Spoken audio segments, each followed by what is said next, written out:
Okay. My shoes are really starting. We're going to go to the passenger base. That's what I called it, at least. This is the plastic part that the people fit into. Okay? Huh? And last time, we got the square and the circle done. Yes, yeah, yeah? We're good? Huh? Yeah. So, Yeah. you're going to open that sketch back up. Don't make a new sketch. Okay? Open up that existing sketch. And we're going to do the other shapes. Now, the triangle is the next easiest shape. All right, after the square, the circle, all right, the triangle is the next one. Here's the thing with the triangle, though. If you draw a polygon, and I'm going to do this, I'm going to draw a triangle. So in order to do this, okay, you click here. This is the inscribed polygon. Yes, yeah, yeah. You click on that.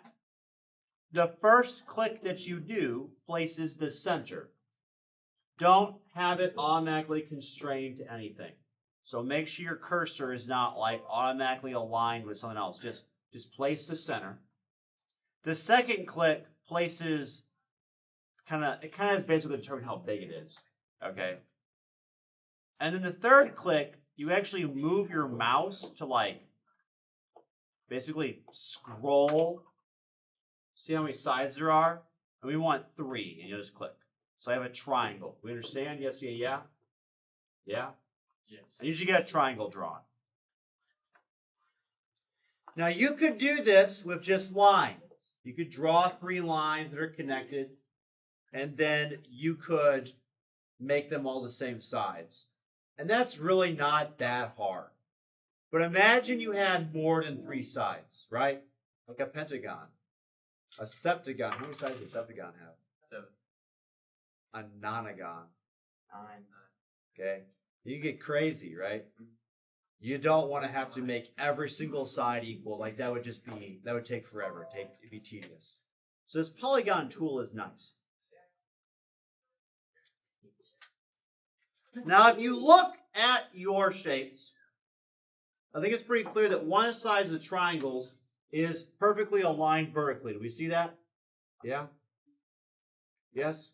Yes. So the first thing I'm going to do is I'm going to do a vertical constraint to one of the edges. It doesn't lock in place how big the triangle is or where it is, but I do want to make sure one of the sides is vertically aligned. And it should be pointing out to the left. Yes, we're good? Yes? Questions so far? Did I do the inscribed polygon? The triangle? I don't know, ask Pablo. No, Pablo's not gonna know. Yes, you do the inscribed polygon. What? Well, he's blaming you, man. He's throwing some shade. At this point, click it. Click that one? Yes. Yeah, click the center-ish. You draw the sides. And you move up or down. Oh, shit. Okay. Now, for me personally, Just for you. I think that you can probably get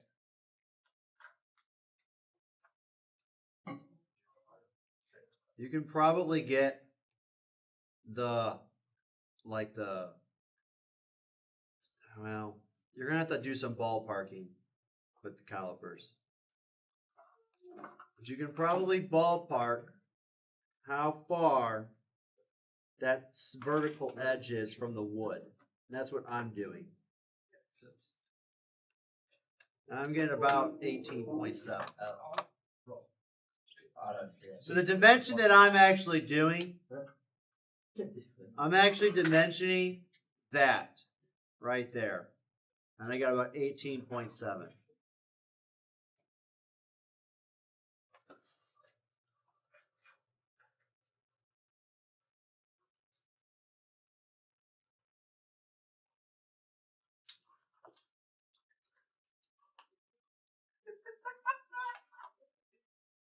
Are we good? Yeah. And then you're going to have to do some ballparking, but I'm going to estimate how far this corner right here is from that closest edge. Okay? Again, because you can't really get in there, it's not gonna be super great. But you can kinda estimate.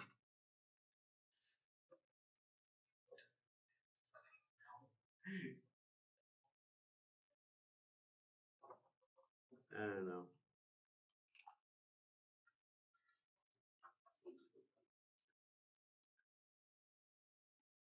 Thinking a 1.4.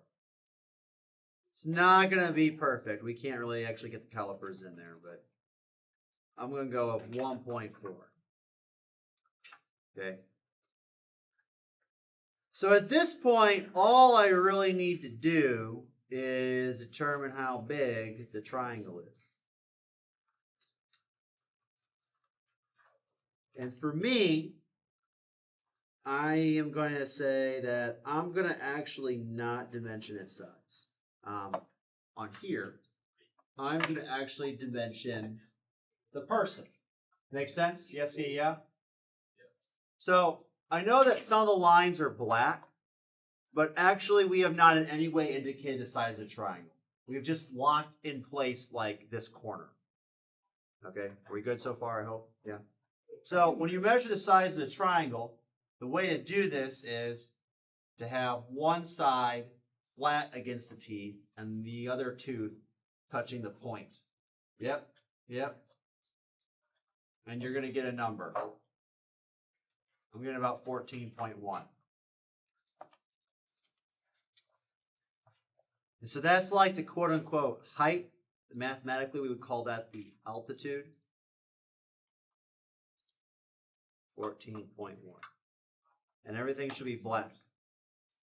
Now, there could be a little bit of measurement error here, but if you look, it should be pretty clear to you that the triangle, this quote-unquote center of the triangle, is definitely not aligned with the center of the square. And you have to understand that this center is not the center of the triangle the way you're thinking. You're probably thinking it's like halfway between like this point and this edge. And that's not the case. Okay, it is equidistant to each of the edges or each of the corners. In other words, it is the center of this circle where each edge of the triangle is tangent to the circle.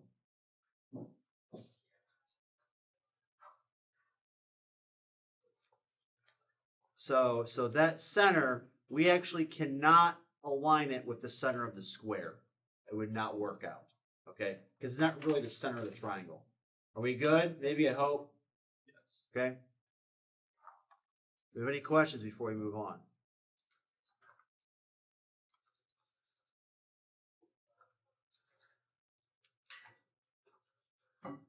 Okay, we're going to do the star. You're not going to like this, but I'm going to tell you right now. It's really not that hard. Now, you might struggle with it at first because you're new to this, okay? Let me ask you a philosophical question. Is driving a car hard? I mean, as long as you get a crash. I mean, if you are just starting out, it sucks, right? Yeah. I mean, like, you're not going to be driving well when you start out. Let's ask an expert. You probably don't remember it vividly, or maybe you do if you have really bad memory. But, you know, if you were learning to ride a bike, right, it was not easy at first. But if you ask a general question, is riding a bike hard? You'd be like, no, people do it all the time, right? You know what I mean? So, you know, as you get better with these things, you will get, well, better.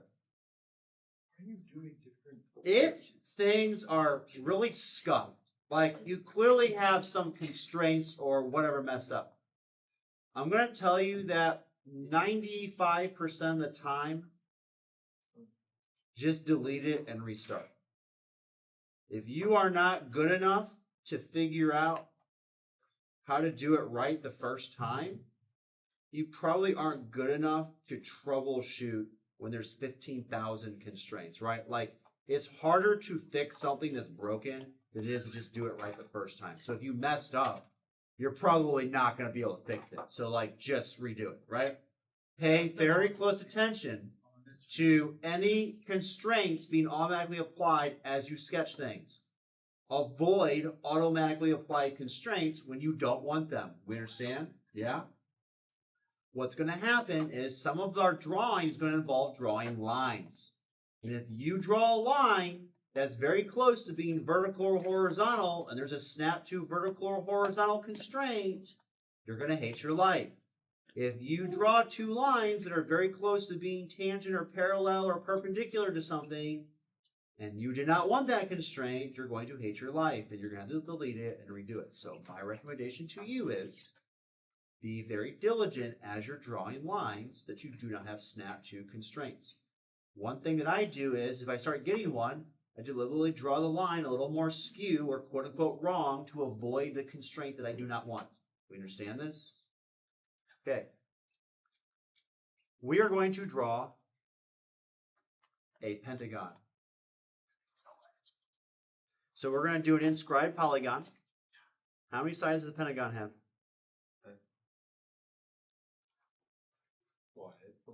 How many sides does the pentagon have? 5. 5. Lord have mercy. I don't know. Let's guess. 5. Hey, I was right. You'll note that when I drew it, I deliberately had no constraints automatically applied. Okay. What is doing that? No, I didn't. We good? Go back to the old one. Just keep with that. Is he still determining how many 5s? So he decided to make each sketch its own entity. Yeah, You no, saw we're me doing copy it all the paste same into one. a sketch. Yeah. And it's like, how do you copy paste into a sketch? I was like, bro, You just did it and you didn't teach me how to. you copy That's paste. because Harry's had No shit, but you didn't show me. very smart. God, I don't know how to do it. Harry just don't like Jackson, I trade with you a Monopoly Go. Shut up. it. James, what are we going to do with these children? I don't know. He doesn't try to be Monopoly Go. Yeah. You haven't asked. I don't know how to. Oh my god. You don't know how to. All right. Know to trade. We have our pentagons drawn. And Yeah. people need to be on the same page or we're going to get lost. All right. Let's make another sketch. I'll teach Wyatt. Are we good? Yes. Yeah, Okay. Again. First thing I'm going to do, watch very carefully. I'm going to apply a horizontal constraint. What type of constraint? Horizontal. To this top edge. My pentagon should have the top edge perfectly horizontal. Do we understand? Yes? Are we good so far? Yeah, there we go. I got it. Okay. Now, what's nice about doing the pentagon last is that we don't have to dimension its location at all. Because by having the other 3 shapes, this pentagon has to align with them. So the center of the star is going to align with the center of the circle. You understand? Mm-hmm. So the way to do that is vertical constraint. What type of constraint? Vertical. You do a vertical constraint. You click on the center of the circle. You click on the center of the star. Now, one thing I want to point out is if I were to rotate my thing like such, that vertical constraint would appear to be horizontal. Do we understand this? So if you're wondering, how does it determine what's vertical versus horizontal? Because I can rotate it, right? First off, look at your dimensions. Look at the text of your dimensions. Also, look at the axes. So the x-axis is always going to be prioritized for horizontal. Then the y-axis, then the z-axis. We understand? Are we good? So that there really is a universal horizontal. We're then going to do a horizontal constraint. What type of horizontal? Or sorry, what type of constraint? Horizontal. We're going to do it between the center of the triangle and the center of this star. So while it's almost all black, if you look very, very carefully, you'll notice that the center of the star is actually black. Why? Because the center is locked in place. It can't move. You can change the size, but that is it. There's nothing else that can be changed here. You can't even rotate it because we put that horizontal constraint on the top edge. I would make it about that size, by the way. Are we good? Are we good? Yes, yeah. Gentlemen, we're good? Yes. Okay, now, Right now? listen carefully. If you use your big boy brain, you are going to think of tricks like this to make things much, much easier for you.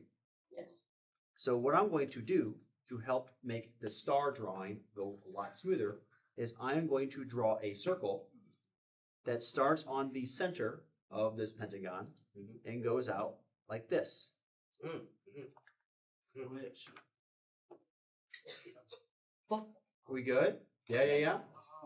And then what I'm going to do is I am going to use the line tool and I'm going to draw the points of my star. Now, you need to make sure that you do not apply any constraints while doing this. But I'm going to click. If you want to just watch me do this before you start doing it, that might be a good idea. I'm going to draw a line. Notice the only constraint that I want is the coincident constraint. This is the coincident constraint. It is constraining the end of the line to be on the circle, which is something that I want. You understand? But what I do not want is I do not want any other constraint. I don't want vertical, horizontal, perpendicular. I don't really know that you could get a parallel to pop up unless you're trolling, but I'm sure someone will find a way. Okay, so there should be just the coincident constraint and none other.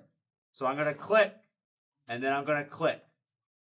And you'll notice that when I do this, I am almost kind of deliberately making them a little skewed. All right, so right there, it's trying to auto do a horizontal constraint. You do not want that, right? So I'm deliberately skewing it so I avoid the constraint. You understand, yes?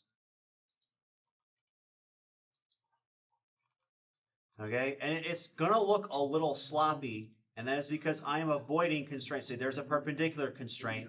We do not want that, okay? We only want the coincident constraints.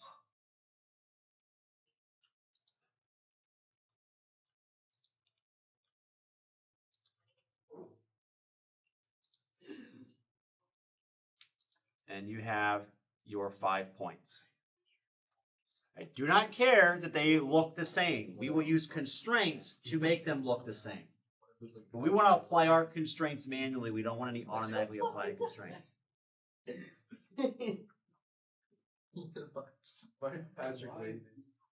Honestly, if your triangles look a little sloppy, provided they touch the points they're supposed to touch, This should be fun. probably for the best. That's going really bad. I had to do it like that. So I had to. I do like.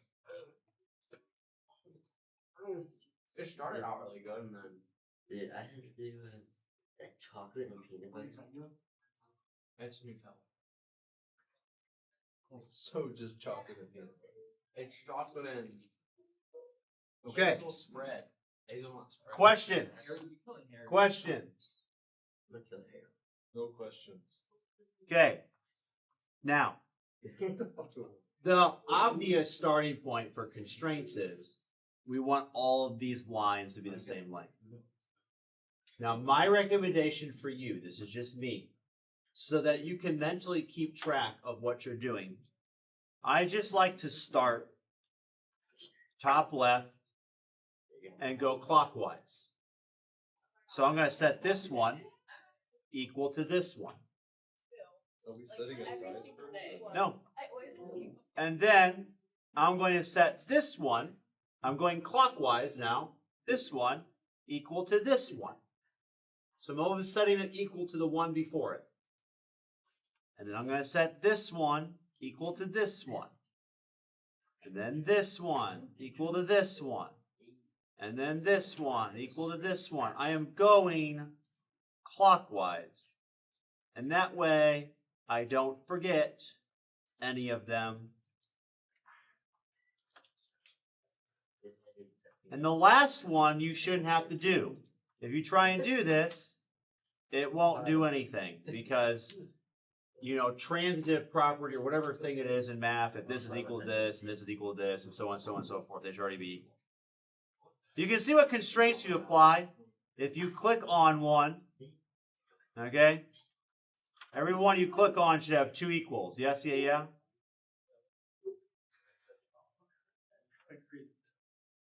And if you hover over the equal sign, it does actually show you which one. So I actually did apply an equal between those two. And most CAD software would say it's over constrained. It did actually let me do it here. I don't know. So it is what it is.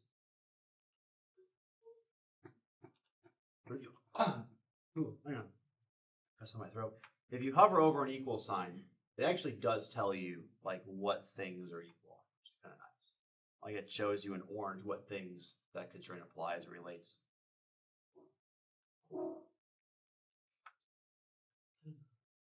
We're gonna get a dimension here. You ready for this? So this is a little tricky. What should you measure? Okay, if you put your star in your teeth, you can actually get a quote-unquote height, so to speak. Okay? Now, this is very important that you're aware of what you're actually dimensioning. Okay? You're dimensioning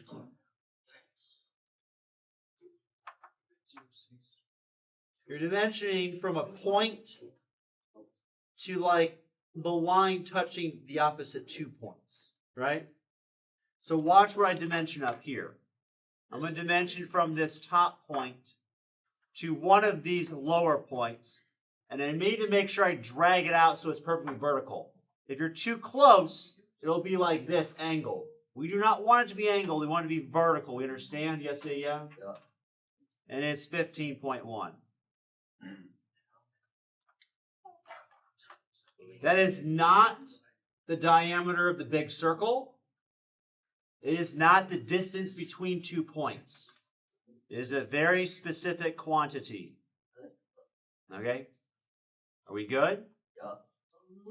Now you'll notice that the outer circle is black, but the inner stuff is still blue. Why is that? Because I have not specified how much of this is like the points versus, I don't know what to call it, the body, the center. Okay? So this is a little bit trickier.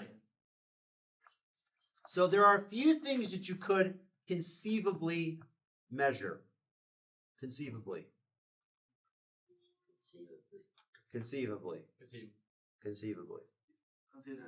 One of them is you could try and measure the width of a point.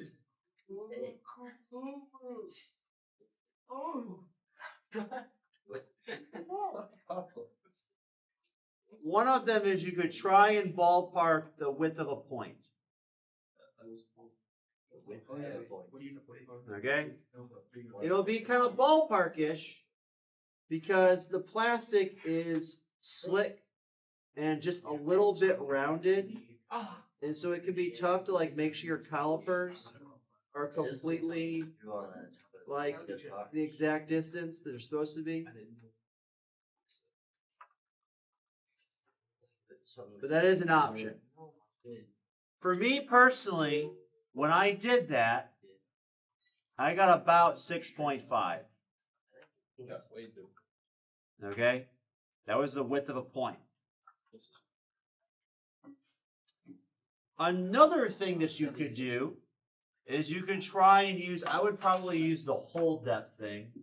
You could try and measure like the height of a point, like how far along a surface it goes. You could try and measure that as well. But none of these are going to be very good.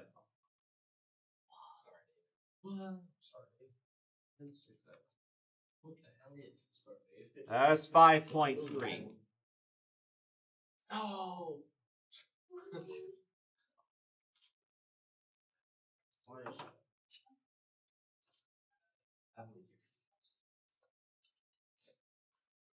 Oh.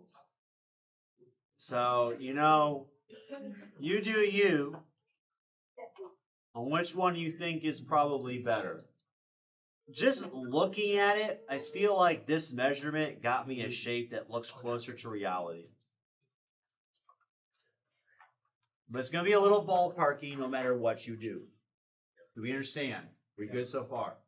We are not done with this sketch. Everything is black, though, so that's a good sign. That is a very, very good sign. It means everything is constrained.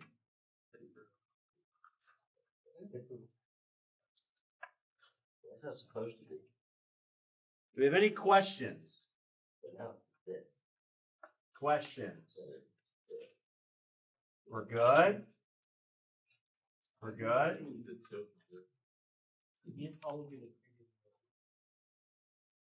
What, gentlemen? Ready to move on? Okay. Do not exit out the sketch. Just watch. Are you kidding? Can you just watch? Well, you can go back in the sketch. You just Oh, no. Something. Okay. Just watch. Hey. Pay attention. Let's say I want to extrude this. Okay? So, if I want to extrude this star as is, Yep. I would have to click on the center, and then I have to click on each individual point. And if I mess up, I might accidentally click like one of those regions, right? This is annoying. This is tedious. If you are in your sketch, though, you may have noticed that this circle was never an option to select when I try to extrude. Right. What do you notice different about the circle versus the pentagon, or the triangles, or the circle that we drew? It's like dotted. It's dotted.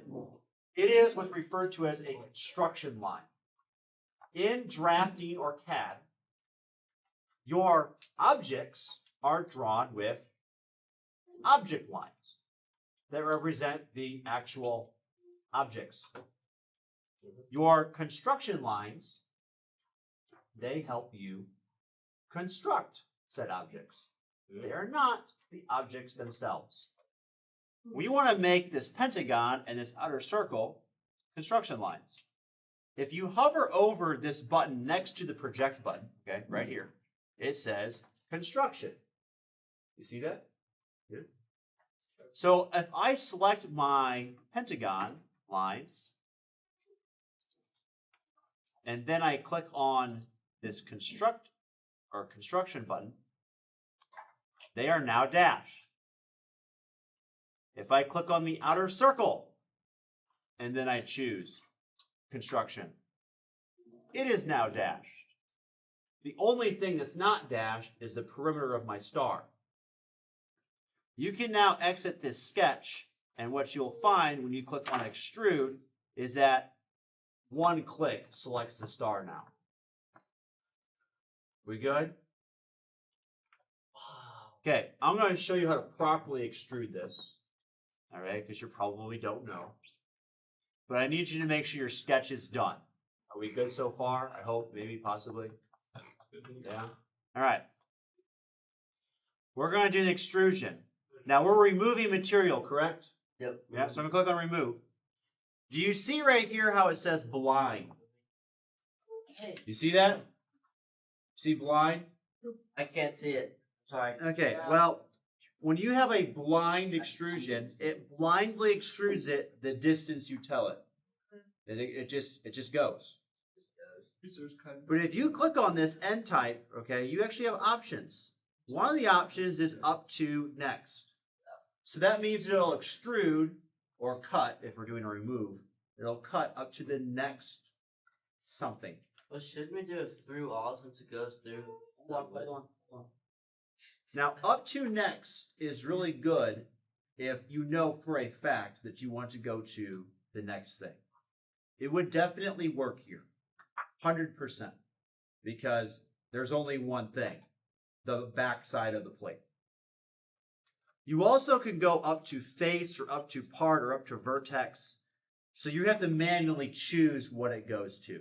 We could do that as well. It would require a little bit of extra work, but we would choose that, and we'd have to click on something on the back side. You could also choose through all, and it'll extrude, or in the case of a hole in the removal, it'll cut through everything. I do want to point something out with the through all. My understanding, and I haven't rigidly tested this, but I'm pretty sure it's true in all cases. The order in which you do extrusions matters. So like when you choose something like up to next or through all, it's looking at that in the order of the features on the left side. So like if I were to do a through all cut right now, and then I were to like try and cover it up with a ladder extrusion, right?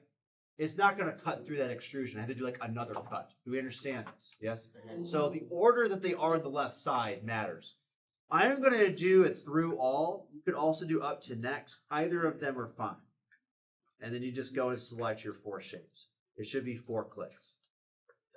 Up to next would also be a good choice. They would be equally valid in this case. I wouldn't choose the other ones. Like you can, but you're going to go click on something, which is unnecessary. We are not done, but we were very close to being done. It looks pretty good though, doesn't it? Yeah, it does. Very satisfying. Hell yeah. So, moral of the story, use symmetry and shapes to help you draw things. Like we used that circle. I mean, think about this. How many dimensions did we use to dimension that star? 2. 2, right? I think, right? Yeah. Basically, one that controlled the overall size and one that controlled the inner size. Everything else was done through constraints or like properties of circles and pentagons, regular pentagons. Okay? Now, this is probably going to be your favoriteest feature in all of CAD. The shell feature. What is that? Oh. So what I want you to do Here's nutted. is I want you to turn your shape around and look at the backside. Whoa. I love this. Whoa. Love looking at them backsides. What the? Oh, that was on stream. Okay. Okay, gentlemen. Contain your inner emotions over there. Perpetually single guys. Why? I'm gonna call this the cutouts, this sketch, and this extrusion. You People can call it like hole. You want to call it people holes? That's fine. Okay. Oh, it kind of still sounds bad. People hold. Gee, I can't imagine why. Where do babies come from? So I had this philosophy class I took in college. We had to have like a social science or humanities, upper level humanities. You had to have one upper level humanities class to get a physics degree. You know, well-roundedness and all. So I took this like social ethics class or whatever. And one of the things we studied in it was abortion. And one of the like treatises we read that was like, you know, one particular hot take on abortion. This person goes through like these analogies and they have this like fictitious scenario involving people seeds. So you're trying to like, you know, it's like a college class, right? And you're just spending like all this time reading about people seeds. And it's like literally these seeds that blow into your house. And then like when they latch onto the wall of your house, people start growing in them. They call them people seeds. It was crazy, man. It was What the fuck? it was something else. Imagine paying like $20K a year to learn about people seeds. Dude, it was Show up something to else. college on the first day and you learn about People seeds. People seeds. Okay. Stop. All right, what we're gonna do is we're gonna do the shell feature. Now, the shell feature is clear selection. Oh, that's not what I want to do. Ooh, that was bad. That was bad. shit. Section view. No section view. So the shell feature is this one right here. It is to the left of the hole feature. Okay. Shell. Okay. You click on that. All right. Click. So you're going to click faces to remove. You do need to make sure you're looking at the back or the bottom, wherever you want to think of it. And you just click on it. And you can already see it's shelling it. And now it's got to determine the thickness. Now, unfortunately, we don't really have a good way God. to measure the thickness. Yeah. Oh God. But we can ballpark it. We could ballpark it. 1.5 is probably too much.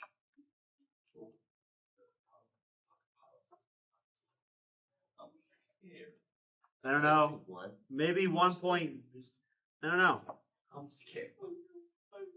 Could be 1.2. Could be 1.1. I put 1 in earlier and it pooped on me. Yeah, that's just happened to me too. And I think the reason why the 1 doesn't work is if I have it like, I think it's right here where it becomes an issue. Yeah, 1.05. he is too close. 1.02. 1.01. Oh, living dangerously. I go to 1 though, and it is 1.005. Oh, dude. It's whatever it is going on right here. So I'm gonna just go with 1.1. And I am not saying that's the correct number, but you understand how a shell works, right? I mean, if we actually could take this out, we could, actually measure these things. Okay.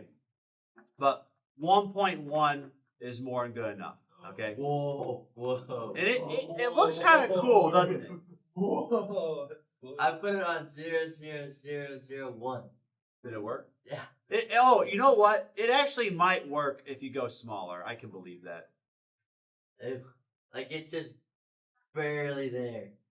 Oh, it's still there though. It's like barely Dude, there. that is dumb. So 0.9. How does that 0.9 work. machine gonna Add more zeros. Oh, 0.9. Well, I just took one away. If I put one in, it just doesn't work. Oh, why? Just do 0.9. Oh, what? Dude, Why you're better than this? What? just do 0.9. Oh, what? I'm going to do 1.1, but you do you. I don't know this for a fact, but I think actually if you were to look into this, I don't actually think there is an edge on the bottom or the top. I think they just have a perimeter around the shapes, and then like the edge is open. I think if you were to actually take this out, Chat, I don't know. I'm pretty sure that's how it is. But we're just here to learn. That's your shell. Okay, easy. That's Okay, You're doing one now. are we good, gentlemen? Are we good? Oh my gosh, that's so bro. beautiful. What? Feels weird, good. Yeah, we're chilling. I was just making. And that's gonna rename this to shell. It says shell 1. Look at that. Okay. So we are done with this passenger base. Okay, we're done with the passenger base. I'm gonna make it green. I'm gonna make it green. The next thing that we're gonna do, we're gonna do the wheel. Chat. And the tire or just the wheel? Just the wheel. Whoa, okay. Now, listen very carefully. Everybody's wheel is a little different. I have shown you everything but one main feature that you probably will need to use to make the wheel, and that other one feature is called a revolve, and everybody's going to have to use that to start their wheel off, and we're all going to start off the same. But then we're going to kind of go from there, and we're going to kind of have to do things differently. This is where we start getting to the point where you have to be a big boy. We separate the boys from the men. I have no worries about you, Bella, but some of these guys, you know what I mean? So you're going to have to man up. You're going to have to start using your big boy brains and do some of these things on your own. You be a little creative, okay? Oh no. So the wheel is really where we start with that. If you start looking at the other wooden pieces of your cars, they really start getting different, right? Yeah. So you're going to have to man up and figure that out too. But the wheel will be the beginning of that. The wheel will be the beginning. All right. I will help you with the wheel because we're all going to start off the same, right? Make it in the circle. Yes. But the rims will be unique for each of us. And I will show you some different techniques for making the rims.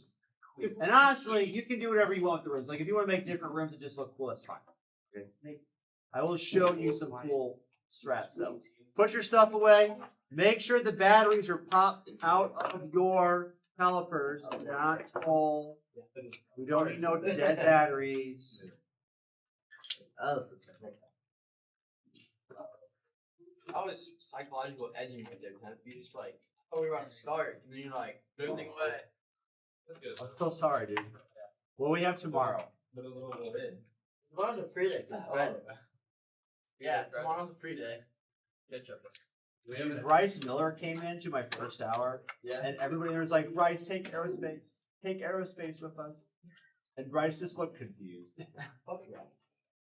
I was like, Bryce, my man, my main man. Bryce is a goat.